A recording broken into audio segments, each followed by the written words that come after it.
Eluru Shantinagar 9వ road చివరన హనుమాన్ కర్రసాము శిక్షణా శిబిరం కమిటీ వారు వేసవి సెలవులను పురస్కరించుకుని 35 రోజుల పాటు పిల్లలకు ఉచితంగా కర్రసాములో విద్యను నేర్పిస్తున్నామని శిబిరం అధ్యక్షులు రెడ్డి చినవెంకన్న తెలిపారు. గత బుధవారం శాంతినగర్ 9వ రోడ్డులో ఈ ఉచిత శిక్షణా శిబిరాన్ని ప్రారంభించారు. శిబిర కమిటీ వారి ఆహ్వానం మేరకు గురువారం RTC zonal chairman Reddy Appalanaidu శిబిరాన్ని సందర్శించారు. ఈ సందర్భంగా ఆయన మాట్లాడుతూ సుమారు 35 రోజుల పాటు ఔత్సాహికంగా ఉన్న చిన్నారులకు పిల్లలకు ఉచితంగా కర్రసాములో చినవెంకన్న గురువు పర్యవేక్షణలో శిక్షణ ఇవ్వడం జరుగుతుందని అన్నారు.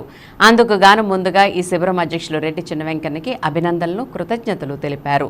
బాలబాలికల మనోధైర్యానికి మరియు మనోవికాసానికి ఈ కర్రసాము శిక్షణ ఎంతగానో ఉపయోగపడుతుందని, చిన్నారులకు స్వీయ రక్షణ ప్రాముఖ్యత ఎంతో అవసరమని, వారిలో చిన్నతనం నుండే ఇటువంటి దృఢమైన పునాది పడాలి అనే సదుద్దేశంతో ఫలాపేక్ష లేకుండా సనాతన బాలబాలికలందరికీ శారీరక దృఢత్వం కొరకు సూర్య నమస్కారాలు మరియు స్వీయ రక్షణ నిమిత్తం తెలుగింటి కర్రసామును ఉచితంగా నేర్పించడం జరుగుతుందని చెప్పారు.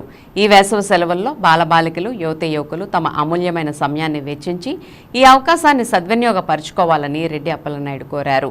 ఈ కార్యక్రమంలో జనసేన నాయకులు వీరంకి పండు, కొండేటి రమేష్, హనుమాన్ కర్రసాము సభ్యులు ఒవిల్శెట్టి శ్రవణ్ కుమార్ గుప్తా, బొంస్లే ప్రశాంత్, బంగారు నాయుడు, మాధవ్, ఉమా, కర్రి వర్ధన్, వీరబాబు, పవన్, సౌజన్య, మయూరి, కొండేటి రమేష్, వెంకట్ మరియు భారీ సంఖ్యలో చిన్నారులు పాల్గొన్నారు. చేతులు భూమికి ఆనాలి. చేతులు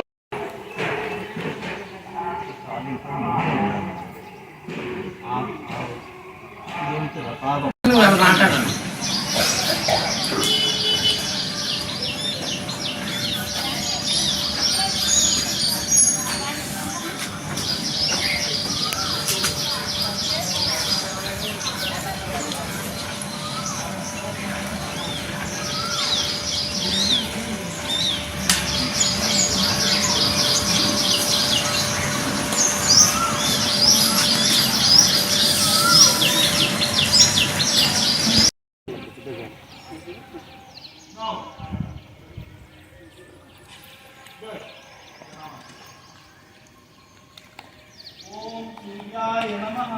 ఓం సూర్యాయ నమః.